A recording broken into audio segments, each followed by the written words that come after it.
I just want to talk. Just want to express myself. I was watching.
Ah,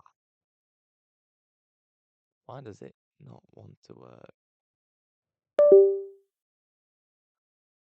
All right.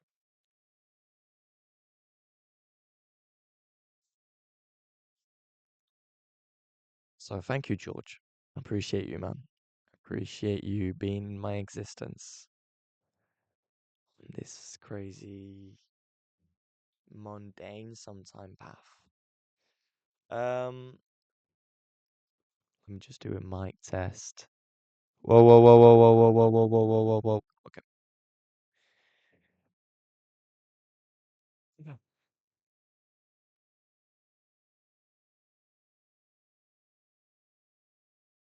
I've had this thought lately. I had it actually 2 weeks ago. This thought arose after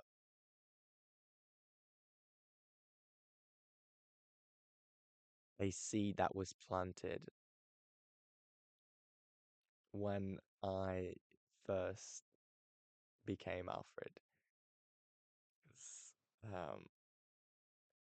I can't really find why and the root to this desire, honestly, or else that just my life, everything in my life, kinda has been pointing to this desire. Um,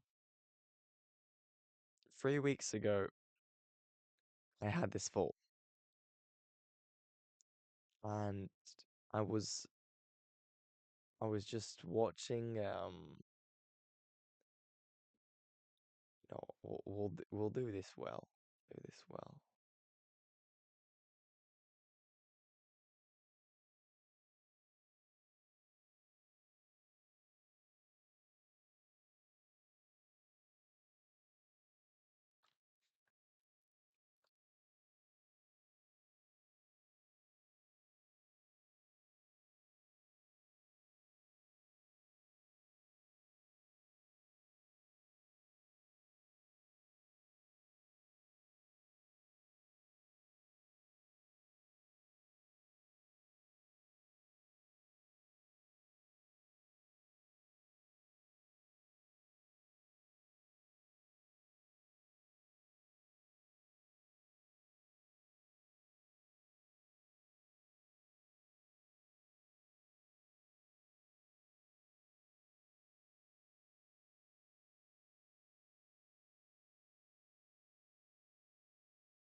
attention to football for quite a bit now. The is about me, funny thing about me is I've never been like when I was from when I was born to maybe 16 years old, 17 years old, I didn't give a single shit about football. Football was only an excuse. I would only use football as an excuse to not go to bed early, to go to bed late because France would play sometimes internationally, the French football team, and I would just say to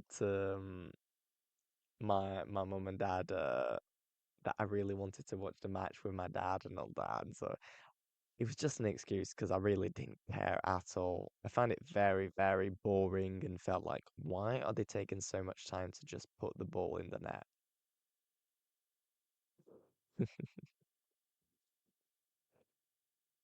I should use this childlike vision. And n- I've I've never been a big football enjoyer. Like I remember France winning the World Cup in 2018. I didn't really care. Wimbledon was at the same time, and I was more interested in the final between Djokovic and I think it was Alcaraz, but no, Alcaraz wasn't. No, no, no, no, it was Nadal. Um, I was interested in that final than France winning a major trophy in 20 years. And but now I've never been more interested. So to a little background, my relationship with football. So didn't really care until I sprained my ankle and I chilled a bit, then kept playing basketball. I played a lot of basketball with well, I still do. I did today with the mate that's let me s- let me point correctly. Over here, Ewan, I play a lot of basket with this guy. I play when he's in Paris, I play a lot of basketball with that guy to the far left, or basketball with the guy to the far right. Shout out my man Tristan, Edgar, and Ewan. And we would play a lot of basketball with other friends at our high school. Like every pause, man, we every yeah pause we would play basketball. And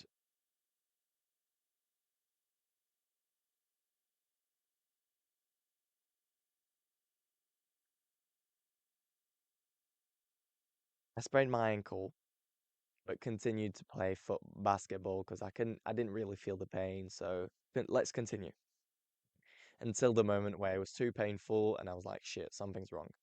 It's definitely not broken, but it feels like it's sprained, but like continuously.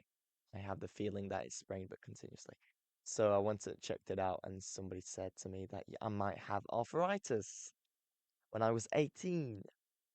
So guess what? I had arthritis, so we did some injections, and thank God, 1 year later, I am completely fine. I have no problems with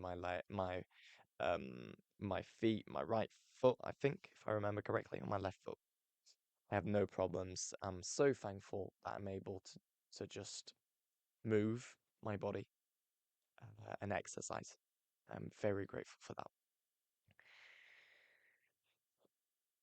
And during that period where I couldn't do any sports, I was, I think, depressed at the time, but I just didn't know, I couldn't put words onto it because I was emotionally not intelligent at all. And I would just say, "Oh fuck, this is just annoying." And then I remember during that time, any type of sport that I would watch would bring me a lot of joy because I would emancipate myself through others. I remember I was very into watching basketball at the time. It's the moment I started watching basketball. I absolutely loved it. watching NBA matches late at night, at like 5 o'clock with my friends. Great memories, great memories. And I was like, shit, you know what? Why not football? And I remember what made me kind of like well, the only memory I have from that time when I started watching football was Fabrizio Romano announcing that Ronaldo would be back at Manchester United. And I was like, oh shit. And then I was like, all right, well, I'm gonna support a team. And I looked on Google Maps, what was the team, um, what was the stadium between Liverpool, Everton, and Manchester United and Manchester City that was the closest to my granny's home at that time, granny and granddad. Rest in peace, my granddad. Um, what was the closest one? Which one of the four was the closest? And I looked it up, and it was Manchester United. It was Old Trafford's Manchester United. And I'm not sure it is. Like, honestly, I remember comparing Old Trafford and Old Trafford was closest. But man, I swear to God, if I do it now,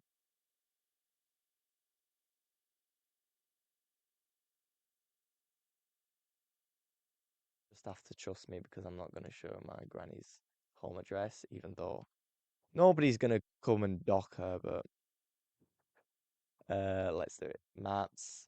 I bet I'm capping. I bet I'm really capping. But I remember that I really wanted to support Liverpool or Manchester United. I didn't really care about City. So we'll do my granny's address. Yeah, I'm not showing it.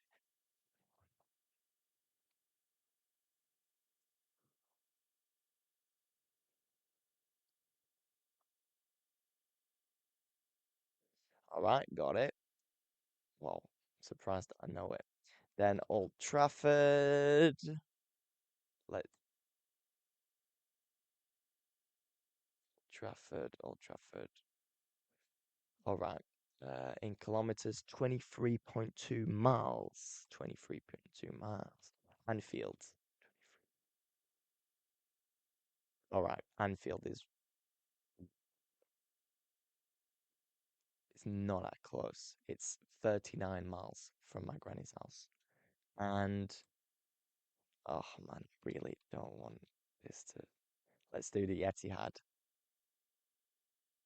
Fuck, the Etihad is the closest. Let's do Everton. Everton Stadium. Stanley Park Garden. All right, so the closest to my granny's house is the Etihad of Manchester City, but no fucking way I was supporting Manchester City. I think even at that time, I knew I knew that City wasn't good. Well, it wasn't good. I didn't want to support that type of club. So, we have uncovered the mystery. I was right. Old Trafford is the closest stadium in the Premier League to my granny's house. So, that being said, I was like, let's support Manchester United. And I watched the 20. Oh my God. All right. We were on the 24-25 season. Yeah. 23, 24, 22. I watched it from the 21st to the 22nd season. And that's where Ronaldo was there. And I enjoyed watching. I wasn't a big fan. Like I wouldn't scream I was a Manchester United fan, but I really enjoyed it. Um, and throughout the years, I would get more and more into the sport. And a big influence was Mark Goldbridge from the United Stand. I would watch religiously. When I say religiously, still now, sometimes. I sometimes ask myself, why the fuck am I watching every show? Like, so basically, United Stand does a show in the morning, the afternoon, and the night talking about United, all United news related, all related United news. It can be very quickly repetitive, but when you love the club, it's a great space where you find a lot of people like very optimistic person that are very logical and um, uh, hates exactly what you hate. so it's very easy to relate. Um, and yeah, I've watched Manchester United over the years, and it's been tough. Honestly, this season was very, very hard. But honestly, I've detached myself more and more from Manchester United. I remember last year I was like full on because we had a bad season, but like we won the FA Cup, and our FA Cup run was incredible, and we just always like it was mad entertaining. The matches were mad entertaining, but this year it's been just statistically shit, like very poor, poor, poor, poor. But I trust in Ruben Amorim, and that's a good segue. Ruben Amorim is a coach, and you might be thinking, but what was that? What was that for? When you saw Fabrizio Romano saying that Florian Wirtz was coming to Liverpool, the thought was, well, I know my head is so much involved in the game. Like, man, I can name you so many players, clubs, the age, where they were, how they are, the recent performances, the tactical adjustments, and like I'd even say that EFC or FIFA has helped me a lot to understand player roles. I know what's the difference between a sweeper keeper, from the difference between a defender that's a stopper or ball playing midfielder, a the wing backs, um, yeah, the wing backs that are all fullbacks, all wing backs, all attacking wing backs, all false backs. In the midfield, you've got box to box, you've got holding, you've got deep playing mid, deep playing midfielder. You've got you've seen you can see that I've been playing a lot of over the years. Inside forwards, wingers, um, to advance forward, poacher, false nine. Uh, just to name a few. Been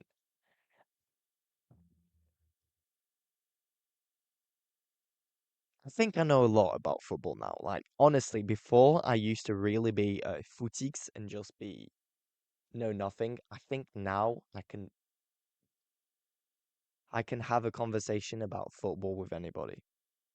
I'm very confident now that I'm capable to understand and give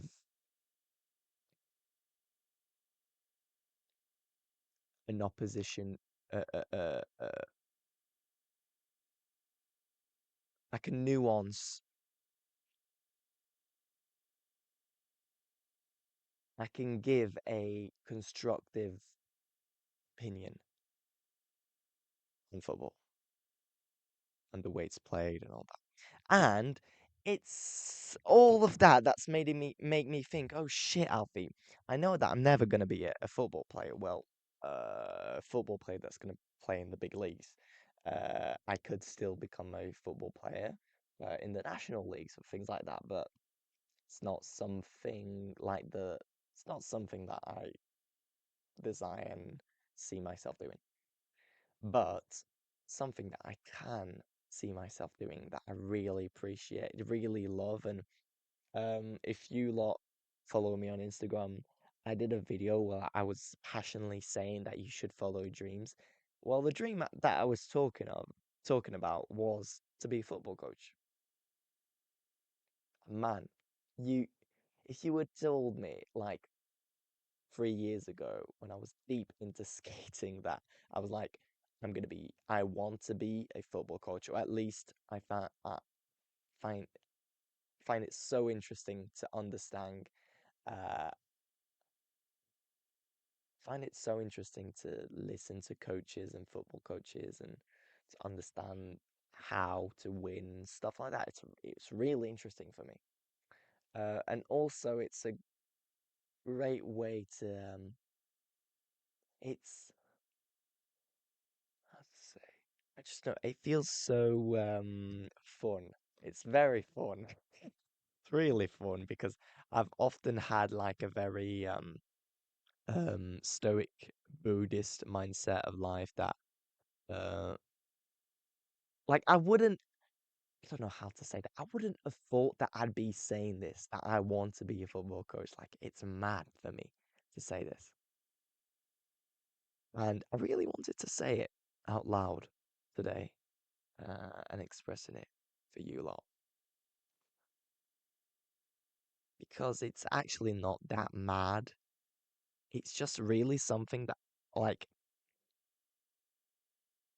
I like the idea of first of all, I love the sport. Just when I say the sport is like literally players with a ball. I dislike the capitalistic view of it. That's why I really like teams more and more that use a low budget. They spend 1 million euros on successful team per year for the salary, which is enormous when you just hear it out loud, but like compare it to uh when you I'm finding it I'm filtering out a lot of what I want to say. Like I'm not letting me just say what I want to say. It's it's getting in a bit annoying. I can hear myself like adjusting my words. Okay. It's okay, man. It's okay. Um,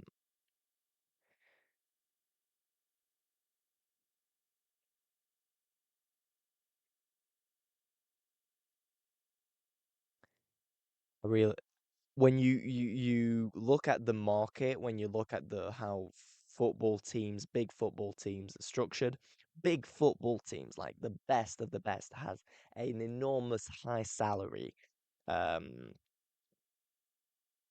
within the squad. Like we're talking maybe 300 no, what am I saying, dude? 20 million at least or 10 million, something like that. Um I really like two clubs in the Premier League that are Brentford and Brighton, because they're both teams that are very intelligent with the signings and they're all about, I don't know if you know Moneyball, this concept.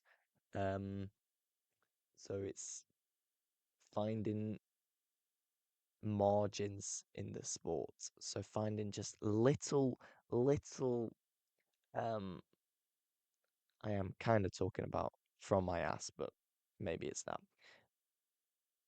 Finding the expertise of the player that is a bit niche. Like you'd see a player, oh well, he's only worth 300,000 pounds. Yeah, he doesn't seem that fast and all that. But then you look deeply into the statistics, and then the best analyst can dig up some information about this player and say, well, look, man, in the final third, this player actually has the most dribbles, um, while then creating an action before. It's like some deep statistic that you'll find and like that could translate to a higher performance league. And I just find it very fascinating. Like I love Brentford. I really like the manager, which is he's no longer the manager. Thomas Frank. Thomas Frank is like such a down to earth guy. He is really so humble, very confident, chill. Uh, for him, what's important is win games, and he doesn't have that high. He doesn't have that because in such a, he was in a club that always finishes 10th. He doesn't have the media visibility and the media scrutinization that maybe a Ruben Amorim or Pep Guardiola or Arne Slot uh, or Mikel Arteta have, you're put you're constantly being criticized and watched by every media. He was because he's such in a chill environment where the expectations are like, well, if you win a trophy, it's like great, but like we just want to stay in the Premier League. You can actually thrive. Like, but man, the Brighton manager is the U19 manager of Bayern Munich. No, man, he's the U19 manager of the Belgium side. Like, how, dude? And the guy's done a really good job for his first year. I love those storylines where like you just dig so deep that you can find like little gems that perfectly match what you find. Like the greatest example of this for me is Arne Slot. So Jurgen Klopp was Liverpool's manager. And he's been Liverpool's manager for 8 plus years. The guys created such a great culture. So just like Thomas Frank did for Brentford, and the guy is going to leave the club because it's too much for him. They The pressure, man. I don't know if you understand pressure to replace such a top guy. Like I'm talking pressure. I don't know if it's the same pressure, but Sir Alex Ferguson managed Manchester United for let me say exactly the right 13, 23, 26, 26 bloody years, 25 bloody years.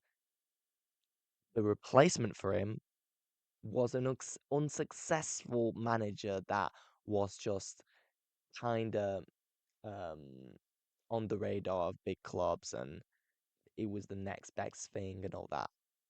David Moyes at Everton, and he wasn't good at all. But these guys have found Arne Slot. All right, he's a top coach. In he was at Feyenoord, in the Eredivisie in Netherlands, and he was very successful with this team. But like I know this with Ten Hag, like coming from going from Eredivisie to Premier League is so hard.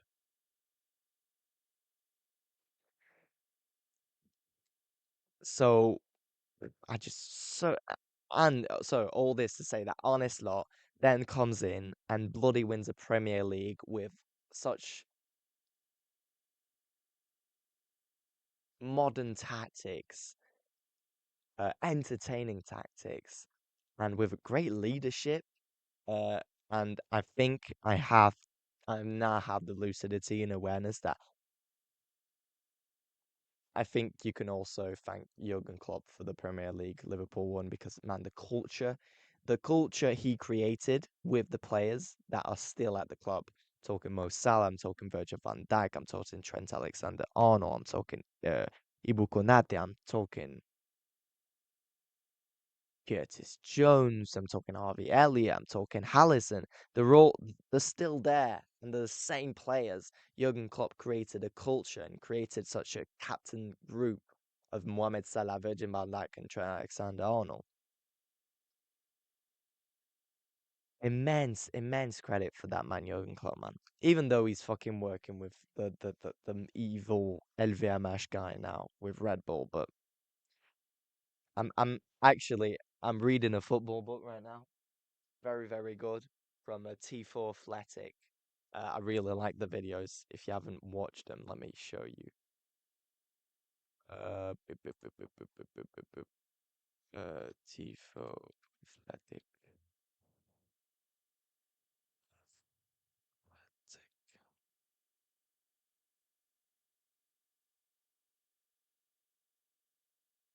To many, Ronaldo is one of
really great watch. So I'm reading this book, Tout comprendre au football, le ballon rond, expliqué en 52 points. So, um, understand everything about football, football explained in 52 points. And literally the page I arrived was um, football clubs also are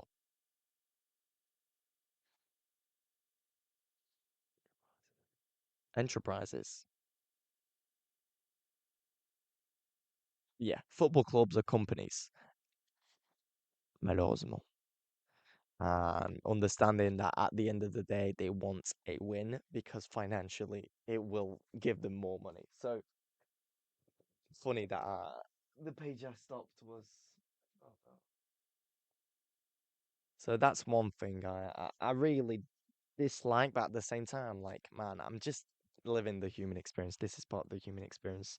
I would prefer it to be another way. I would prefer football to be like it was at back in the day, where, man, the best player would maybe touch, um, if you would compare the market we have today to the market they had back in the 30s, 40s, a very good player would touch maybe a solid 4K, per month, which is incredible. Now it's just astronomy. It makes the player feel like a superstar when they really don't. They're just kicking the ball, man. Luis Enrique, I really like Luis Enrique, PSG's coach, because there's this documentary on Canal Plus where he speaks about the players and saying that why there was such a bad culture at PSG, and he said because we gave them so much attention and made them think that they were more than footballers when they're just humans getting incredible sums of money just to kick the ball. And there is more to that. Like now football's become more as like a political washing with Saudi Arabia and Qatari and all that, which I really don't condone, Like anybody that goes to anybody that supports that system, uh, you be you, you be you, honestly. But behind that, I don't think people understand the how the country is being run. Like it's the human rights over there are so shit, and they're so male oriented, and female rights are so bad, man. I heard something like in Saudi Arabia, like it was only 5 or 10 years ago, women were able to vote, something like that. Just seeing that, I was like, oh my God. It's not just because, oh, look, we're going to sign Mohamed Salah. They're like, oh, they're actually kind of in tune with the modern world. No, dude, they're not. But that's part of the experience. I would prefer it to be more down to earth, more about tactics and how you manage mentality, egos in a dressing room than, oh well, we need to buy the best player and all that. That's why I really like I like watching entertaining teams like Real Madrid and PSG and all that. But I prefer the idea, and I like to give more attention to the small clubs, like small clubs that they're very big for what they are, honestly, like Brighton and Brentford compared to maybe a third league French club. But the clubs that are intelligent, that know that creating a culture is more important than buying quick players that will give you revenue, of course, but over time, it's picking the club where the chairman actually knows something about, or chairman representatives, or uh, the owners of the club that actually care about the club, and that on the side they know that they're making a lot of money. I'm really thinking about Leicester City's owner uh back in 2015, 16 when Leicester won. 2014, I can't remember. Leicester City won the Premier League. Like the owner man was like a rich billionaire that literally like never worked and would just be in the facilities and really want all his players to be happy and like apparently he really didn't give a shit about money. He really just wanted the team to win. Uh, because I saw at the end of the year, like he was in deficit. Uh, but then they won the Premier League and yeah, he got a lot of money. But all this to say that I really like the idea of managing and coaching. I think I have the capacity and the potential to be a great man-to-man manager. I like social. I am somebody that can be very social. I like to know how people see and experience their unique experience and how they feel and how what they know and what they wish to know. I don't know. I like being in other people's lives. Not intrusive, but it's just fascinating for me that I'm the only one on in my timeline right now in the full plane. Kind of mad. Kind of mad. Time is relative. What I'm trying to say.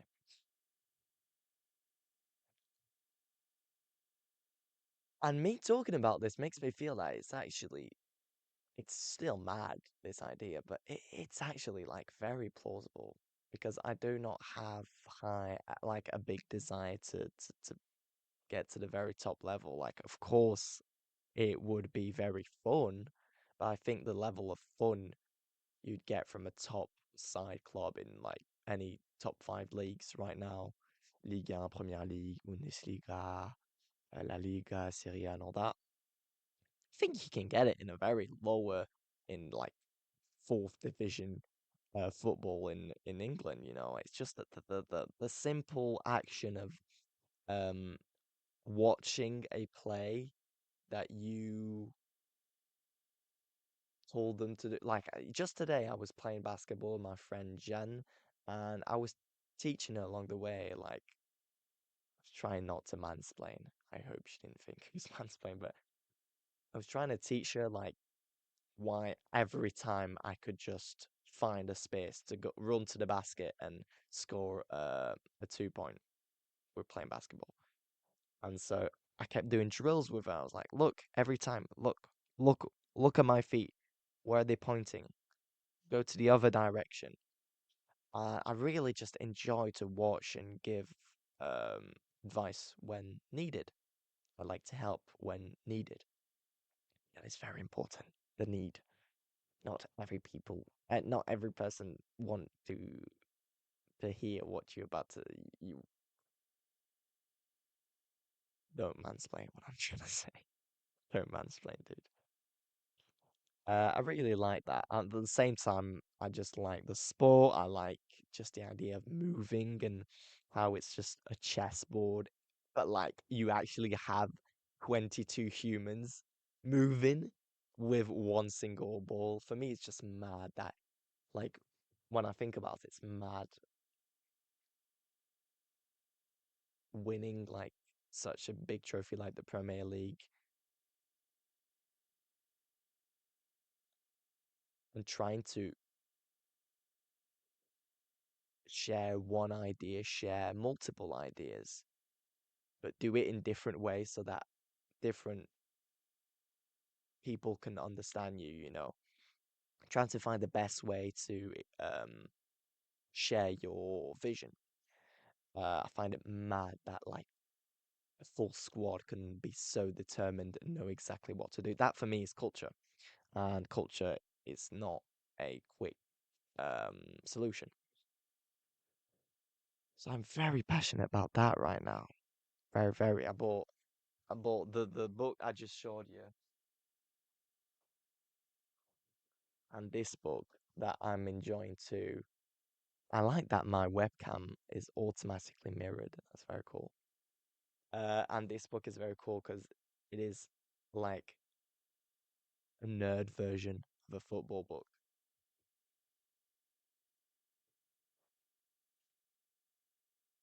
It rarely speaks about the modern game, like right now game.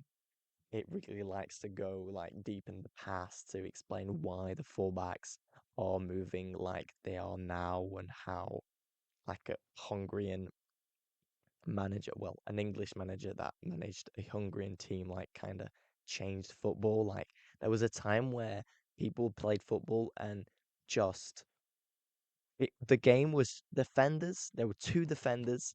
They would operate in a goalkeeper, two defenders, um,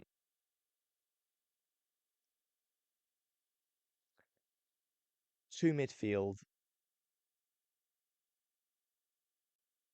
and six attackers. And these six attackers were the most athletic, tall, big, ruthless machines that would their only use would to be a target forward. The defenders would just um, pass the ball, do a long pass, and hope that one player gets it, then runs with the ball and shoots. That was literally football for like I don't know how many years. And this guy was like, "Oh wait, no, I want people that are technical. I want people that are comfortable with the ball. I want possession." Like the guy created a possession. Like for us, it's so normal to watch a football game and like, oh yeah, well you expect that a good team can control a game or can control at least uh, where the opposition team can shoot or can pass. Nah, before it was just who can be the most athletic and physical. It still is now, but with that technical ability. Mad. So the football game, football's never been this entertaining, like this entertaining, tactic wise and player wise, I'd say. Yeah. Well, I've never watched past football, but for what I've seen, and I really like reading that book. It's very nerdy. Like the guy, like clearly, it's written like a documentary. It's not like, oh, the fullbacks were like that, and now they're like that. Like it's not to the point. It's very romanticized. Like the guy keeps on giving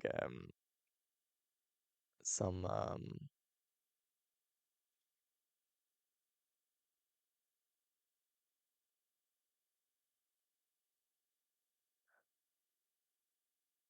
shares memories of when he watched the match and the emotions he felt and he gives loads of anecdotes about certain players and he's just it's very interesting.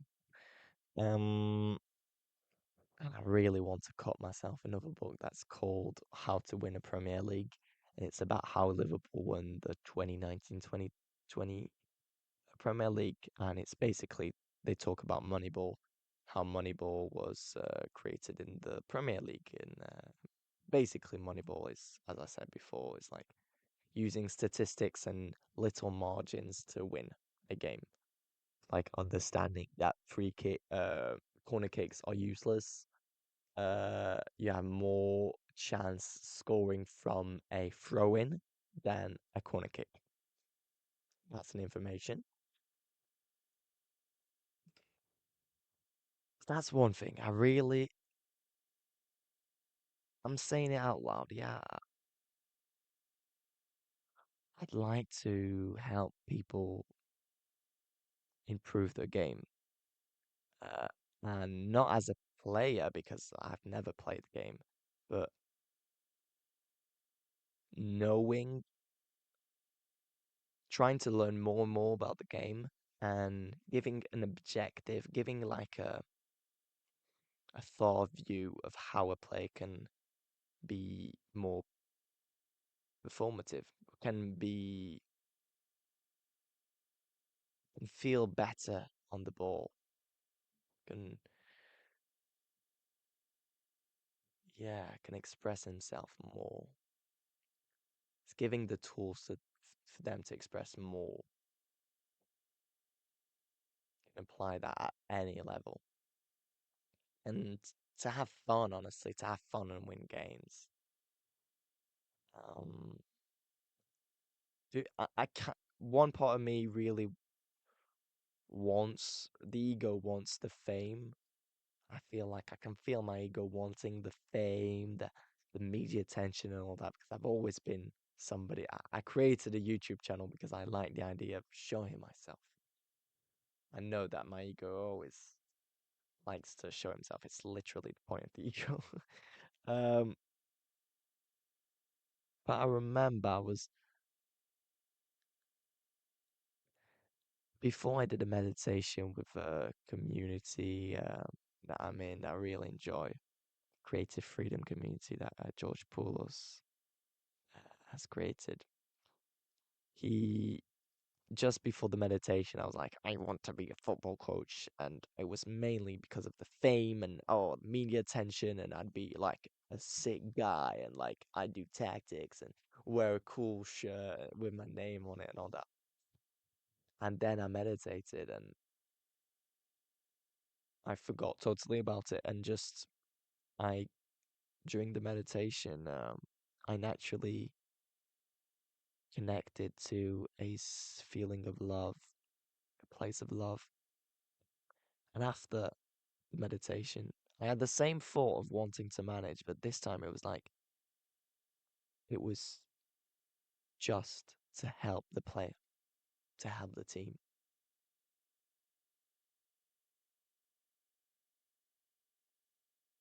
How can 11 players feel so connected that they know exactly what type of pass is, when to shoot? It's just giving an objective opinion on a situation, on a given situation. Damn, 50 minutes of me talking about football. I can speak of whatever I want, and honestly, madness. I'm gonna share this.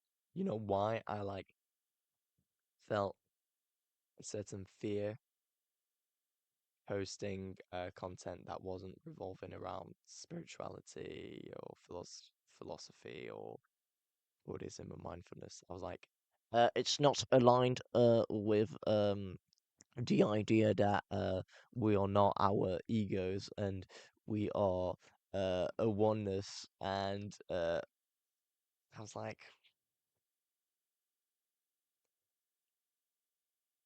I am an expression of life.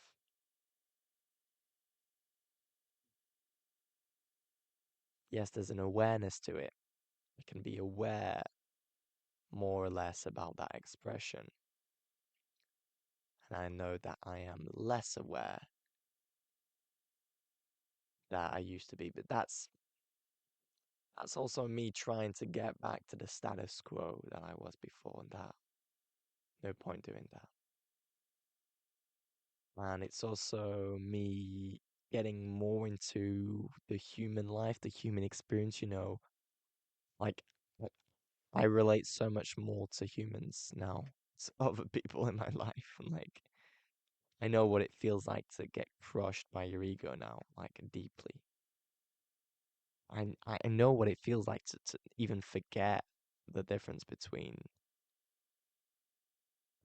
the true self and the ego. I know what it feels like to use words to explain something that doesn't have the audacity, uh, doesn't have the privilege even to talk. I know what it feels like using words when it's not the time to.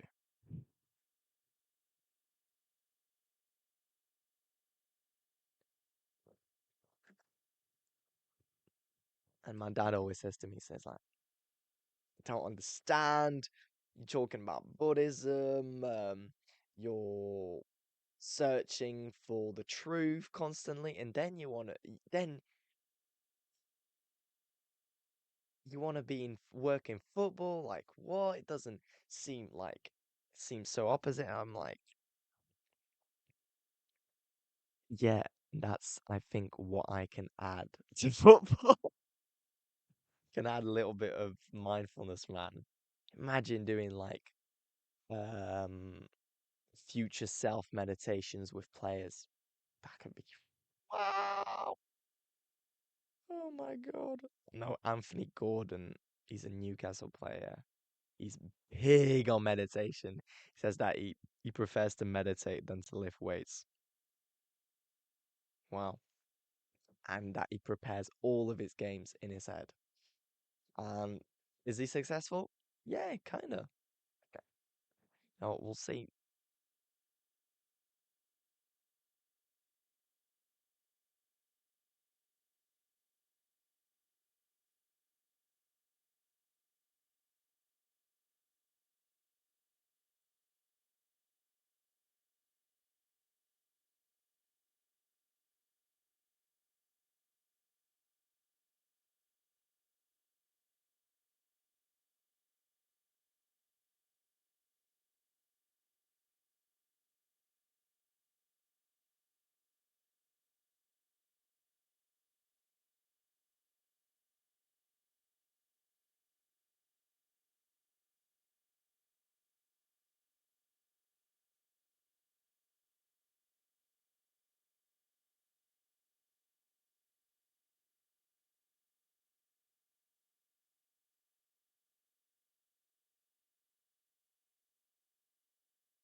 Okay.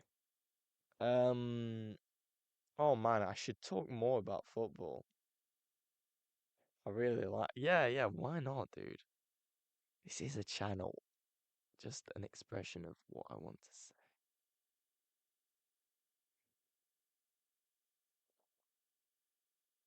Same time, part of me is like, oh, no, I shouldn't do this. Why?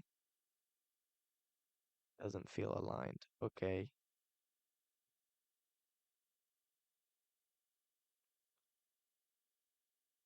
that's just a thought. It's not a feeling. In other news, I've started meditation again. I'm gonna go very gradually on the number of minutes I'm gonna meditate. I'm adding 30 seconds every day, which is very hard for me, strangely, because I've always meditated like 20 minutes and I've started at 5 minutes. So whenever I get into the zone and then when the time is up, I'm like, shit. I could stay, of course, in the zone. I could just stay in the zone. It kind of feels like I'm not. Whoa, whoa, whoa. Yeah. I'm not.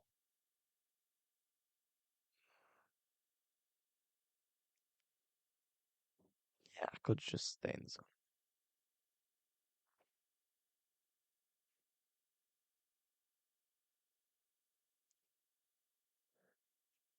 I like the picture of, but I'm gonna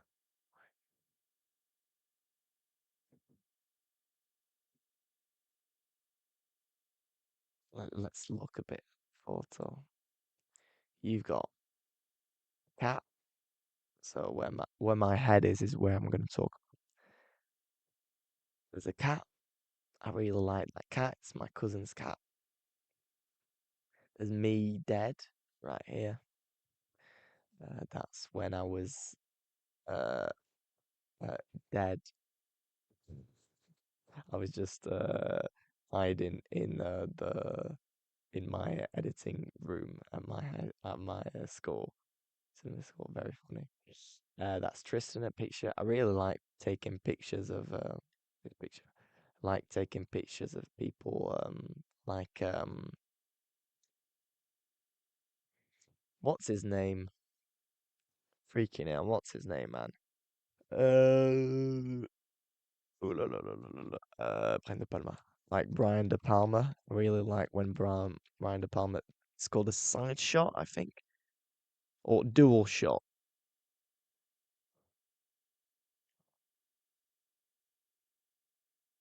It's Brian De Palma dual shot. Yes, that. What's this type? Split in focus. It says this. I really let me show you.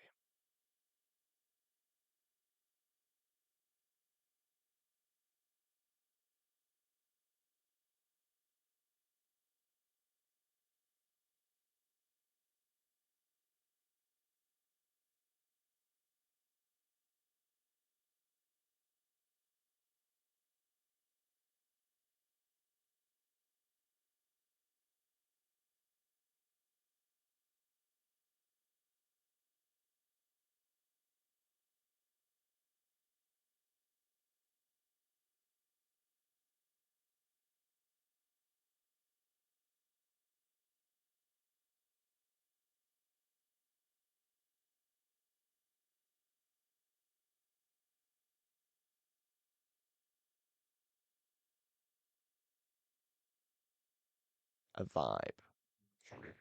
And so I kind of try to recreate it with Tristan here, with my sister here. That's kind of all. So then that's my mum, beautiful mum. And guess who's in that belly? That belly over here. That's me. Then that's my cousin's dog, June. That I kind of we were born kind of at the same time. So I've kind of lived all my life with her. That's when I was with Tristan's family and we were throwing um pieces of burnt cake and we were doing competitions with that burnt cake. We really couldn't eat it. It was like we were going to throw it, so like let's have fun with it. Crabs.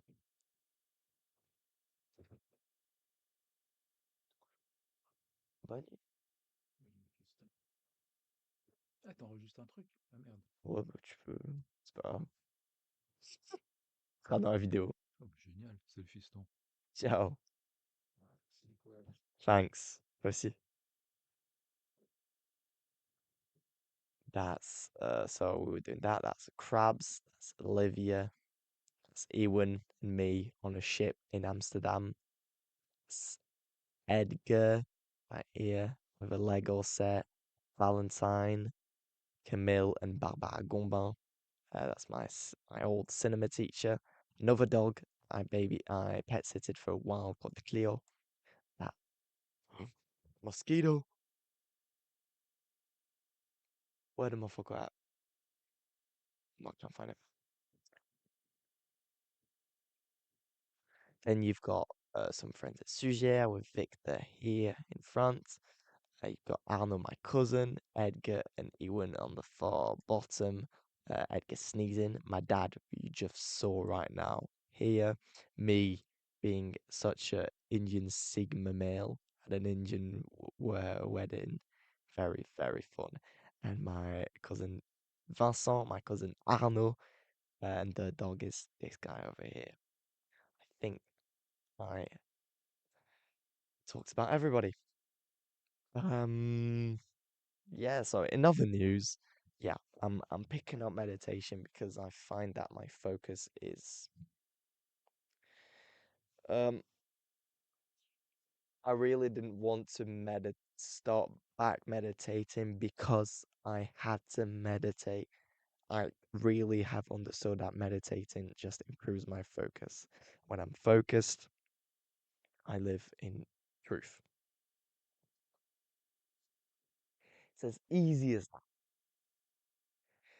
Then you can add millions of words and say enlightened, mindful, more aware, more connected to the true self, more aligned with the chakras.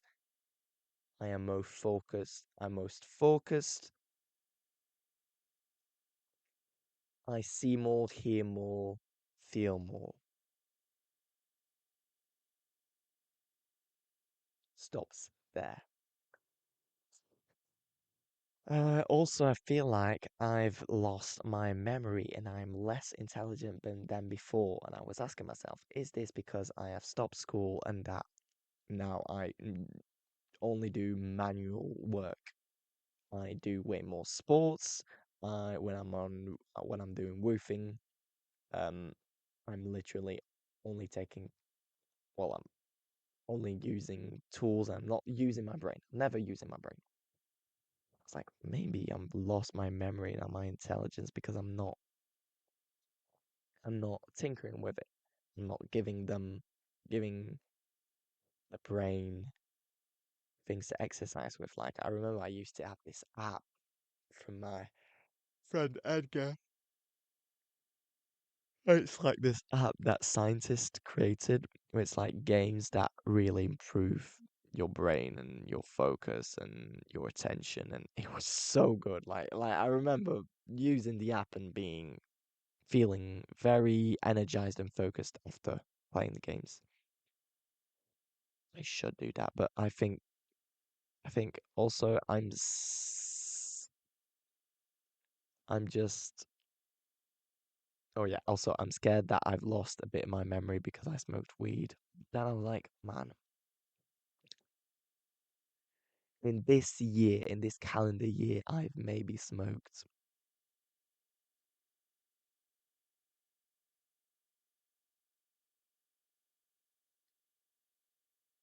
not that much. Maybe like 7 times, 6 times. That is not enough to fucking derail your memory. But like, I feel like I've told my brain that it's more important to be in the now. But at the same time, man, I'm so much in anticipation right now because I'm searching for a bike, because I am going to. I haven't even fucking looked at the roofing. I'm going to start from here. Let's see. No, I'm going to start from here and go all the way here. Then I'm going to try and go here.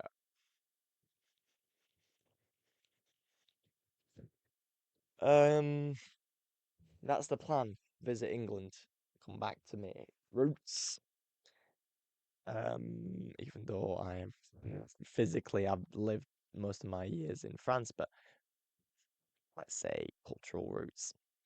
And I'm searching for a bike. And at the same time, I haven't even looked at the woofings, and I'm a bit procrastinating. And I'm like, why am I procrastinating when I'm literally on a massive holiday that I chose when to start and when to finish? So, like, why am I scrutinizing myself even more? Because if I have one thing to say about like stopping studies and things like that, it's not only just it helps immensely, like trust me, it helps immensely stopping your studies because you don't feel well or because um you feel like you want to be more free. That's free, free of time. The structure of your mind will still operate in a different ecosystem. Like the state of mind I was when I was in that cinema school then stayed with me afterwards, you know what I mean? So like I still was like whipping myself when I wasn't productive and I was like, I am literally don't need to be productive.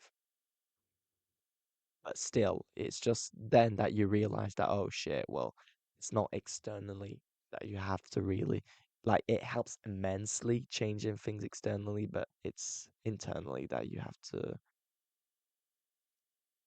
uh get more internally and share moments.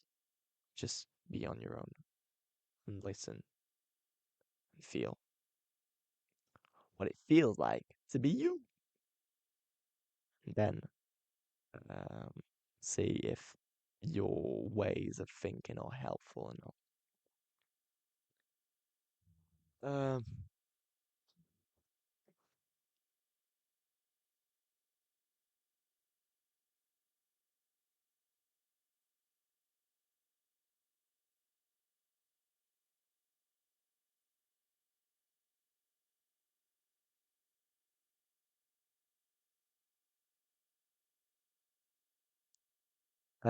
I'm not very present. That's kind of the theme of all. One, because literally need to anticipate. But then I needed to anticipate, and now I'm continuing to think that I have to anticipate everything. And I am not present because when I'm deeply present, my ego doesn't exist anymore, and I am very identified and attached to my ego right now. When I'm in presence, it just doesn't exist anymore. So it's extremely scary for the ego. That's why maybe I'm not putting in so much effort. No, so much effort, so much time. I don't know. I'm not. I'm not aware of what's happening in my life. Like things like come and go, and I'm not aware. Like I can't say, oh well, today I was aware of this, or oh man, I'm tired. That I'm aware of. Uh, but that's me just trying to get back to the status quo where I was, where I look at my ITAPs and I'm like, oh my God, when I was saying the universe is no no no, but like I think now I believe more in myself than before, like way more. But at the same time, I don't have the what I'm trying to say, I don't have the awareness to appreciate things.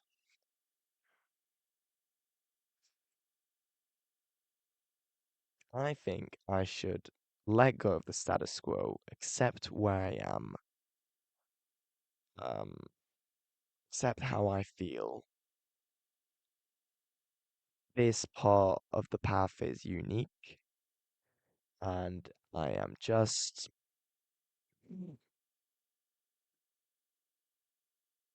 less aware than before and all that, but past doesn't exist. And I think I'm over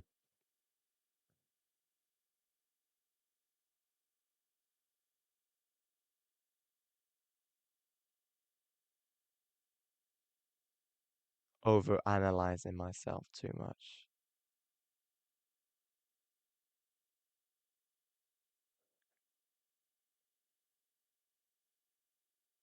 I should be more and be open more.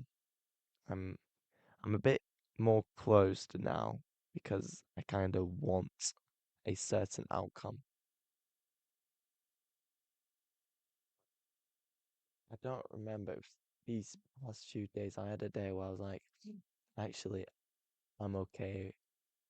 Oh yeah, I was okay if Alcaraz won. I remember I was watching Alcaraz Sinner and I really like there was a strong storyline in my head that Sinner is gonna win and I'm gonna be happy. Sinner's gonna win and I'm gonna be happy. So a tennis match. And Alcaraz won. And during the time where Alcaraz like did a comeback, I was like, you know what? I'm just gonna accept it. And when he won, I was all right. I still wanted Sinner to win, but oh, accepted. That's the word, acceptance. It's finding the balance between acceptance and dreaming. Fuck yeah. Fuck yeah. It's when you accept too much, you become indifferent and you come to a state of stoicism where you become inactive and you only, yeah, you basically the observer. Yeah, fair enough. That's not really how I want to experience life right now. I kind of want a little bit of control, even though ultimately I don't, but let's say I do. Uh, let's forget determinism. And God. Um, but then also too much dreaming makes you forget about just the notion of the now.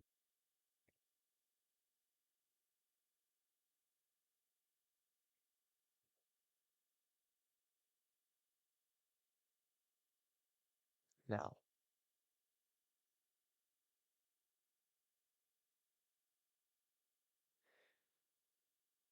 find a good balance between knowing when, knowing that you could always come back to the now. You can always come back to the now, and you can always dream.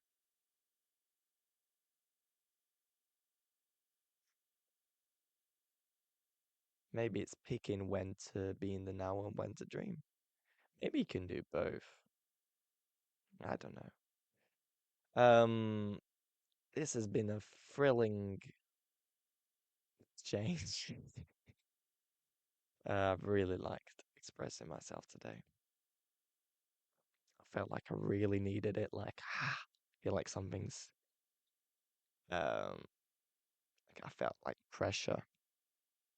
It's kind of gone. Yeah, it's kind of gone. I've expressed, and now I accept whatever's gonna happen. I prefer an outcome, but who knows, man? I'm just gonna try. I'm just gonna try and be a football coach. And if I don't, because it doesn't work out, that doesn't exist. It will work out. But if I don't want to do it anymore, that's okay. Because ultimately, I'm scared of that. I'm scared of not wanting this anymore. Because I'm like, it's a desire. It will go one day. But when I don't feel desire anymore, I'll stop and I think I'll learn a lot of things. I've already learned a lot of things about football, about the simple fact of dreaming.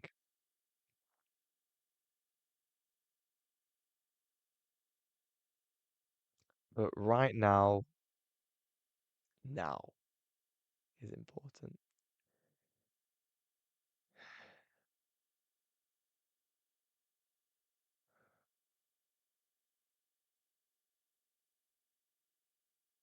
What's in my head are anticipating the shower I'm gonna have and the feeling I'm gonna feel.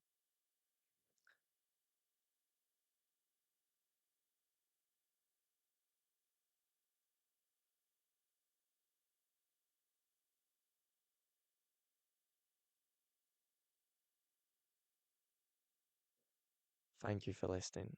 I hope whoever clicked on this video has found whatever you needed to hear. Um, I post whatever I want. 'Cause literally, the channel is Fredo. It doesn't say Fredo, football, basketball, poetry, philosophy,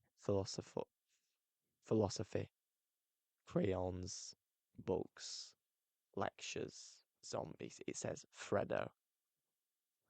And then, if you don't know what Fredo means, Fredo is just my nickname in French. Fredo. And in English, it's Alfie. I really like Alfie. Alfie. Alfie. Thanks for listening. Well, thank you. I'll thank myself for sharing. I'll thank myself for expressing. Thank you, Alfred, for taking the time to express. Love you, man.